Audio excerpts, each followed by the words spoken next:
1972 புரட்சித் தலைவர் பொன்மனச் செம்மல், மனிதருள் மாணிக்கம் எம்ஜிஆர் அவர்கள் அனைத்திந்திய அண்ணா திராவிட முன்னேற்றக் கழகத்தை துவக்கியதற்கு பிறகு 1980ஆம் ஆண்டு கட்சியினுடைய தேர்தலை நடத்துகிறார்கள்.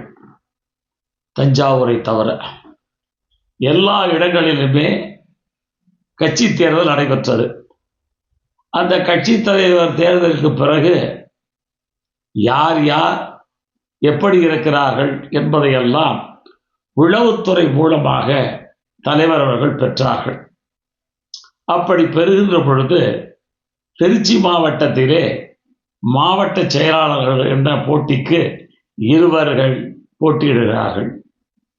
அதில் வெல்பவர் ஒருவர், வெற்றி வாய்ப்பு இழந்தவர் ஒருவர் அப்படி இருக்கிறார்.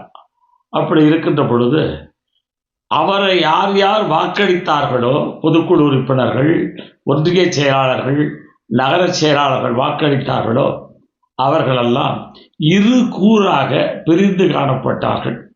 பிரிந்து காணப்பட்ட பொழுது இவர்களுக்குள்ளே கட்சி வளர்ச்சி என்பதிலே தனிக்கவனம் செலுத்த இயலவில்லை. அப்படி எழ முடியாத காரணத்தால் இவர்களுடைய பிளவுபட்டு கிடந்தார்கள். இந்த பிளவை உளவுத்துறை மூலமாக அறிந்த புரட்சித் தலைவர் எம்ஜிஆர் அவர்கள் தமிழ்நாட்டினுடைய முதலமைச்சராக பொறுப்பிலே இருக்கிறார்கள். அப்படி பொறுப்பிலே இருக்கின்ற பொழுது எங்களை எல்லாரையுமே அழைக்கிறார்கள். யார் என்று சொன்னால் 10 பொதுக்குழு உறுப்பினர்கள், ஒன்றிய செயலாளர்கள், நகர செயலாளர்கள், அன்றைக்கெல்லாம் மாநகரம் கிடையாது. எனவே நகர செயலாளர்கள் எல்லோரையும் அழைத்து என்னை சந்திக்க வேண்டும் என்று மாலை 4 மணிக்கு வர வேண்டும் என்று அங்கிருந்து தந்தி வருகிறது. எல்லோரும் புறப்பட்டு சென்னை சென்றோம்.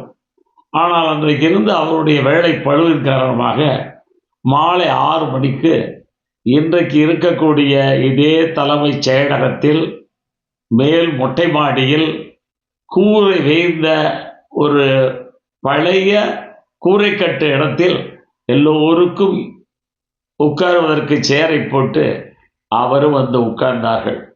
அந்த கூட்டம் துவங்கியது மாலை 6 மணி. அந்த கூட்டம் முடிவுற்றது இரவு 11 மணி.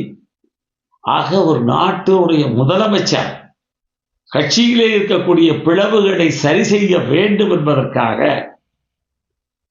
ஏறத்தாழ 5 மணி நேரங்கள் அளவுக்கு எல்லோரையும் பேச வைத்து அவர்கள் என்னென்ன கருத்துக்களை சொன்னாரோ அத்துணை கருத்துக்களை உள்வாங்கிக் கொண்டு பதிலளித்தார்கள், ஒற்றுமைப்படுத்தினார்கள். ஆகவேதான் அவர் வாழுகின்ற காலம் வரை அதிமுக ஆட்சிக்கட்டிலே அமர்ந்திருந்தது என்பதை நான் இந்த நேரத்திலே சொல்லிக்காட்ட கடமைப்பட்டிருக்கிறேன். ஆக எவ்வளவு பெரிய ஒரு பண்பாளர் எம்ஜிஆர் என்பதை காட்டியது அந்த நிகழ்ச்சி. அதிலே எங்களுக்கு ஒரு நிகழ்ச்சி இருக்கிறது, அதையும் சொல்லுகிறேன். அன்று இருந்த நகர செயலாளர்களே பாதிக்கு மேற்பட்டோர் இறந்து போனார்கள். இன்றைக்கு இருக்கக்கூடியவர்கள் 2 பேர் இருக்கிறார்கள் என்று நான் எண்ணுகிறேன். அதில் சிலருடைய பெயரை சொல்லுவது இன்றைக்கு பொருத்தமாக இருக்கும் என்று நான் கருதுகிறேன். அரியலூர் நாகராஜன், ஜெயங்கொண்ட முத்தையன், பெரம்பலூரிலே கலியபெருமாள், மணிகண்ட ஒன்றியத்திலே நம்முடைய அருமை சகோதரர் அப்துல் வதூத், திருவரம்பூர் தொகுதியினுடைய ஒன்றிய செயலாளர் தம்பி துரைராஜ தொட்டியம், குளித்தலை பாப்பாசுந்தரம், அன்றைக்கு குளித்தலை, ஜெயங்கொண்டம், அரியலூர், பெரம்பலூர், கரூர், தாந்தோடி ஆகிய அனைத்து பகுதிகளையும் உள்ளடக்கியிருந்தது. இன்றைக்கு இருக்கக்கூடிய அருமை அண்ணன் வடிவேல் அவர்கள் நலமோடு இருக்கிறார்கள். அவர்கள் அந்த கூட்டத்திலே கலந்து கொண்டார்கள். ஆனால் அருமை சகோதரர் ஜெகதீசன் அவர்கள் இன்றைக்கு நம்மிடத்திலே இல்லை. அதுபோல இன்றைக்கு இருந்தவர்கள் எல்லாம் வைத்துக்கொண்டு எந்த அமைச்சரையும் கூப்பிடாமல், மாவட்ட செயலரை கூப்பிடாமல் அந்த கூட்டத்தை நடத்தினார்கள். அந்த கூட்டம் நடைபெற்று முடிந்தவுடனே மரியாதைக்குரிய மணிகண்ட ஒன்றியத்தினுடைய அப்துல் வதூத் அவர்கள் ஒன்றை சொன்னார்கள். அண்ணா, விடிந்தால் எங்களுக்கு ரம்ஜான், நாங்கள் போக வேண்டும். என்று குறிப்பிட்டார்கள். அதைப்போல மறைந்த நண்பர் அள்ளித்தோடைய கடைசி காலத்தில் இதனுடைய வாழ்நாளை கழித்த புருஷோத்தமன் அவர்கள் அருமை சகோதரர் எல்லாம் அன்றைக்கு ஒன்றை சொன்னார்கள்.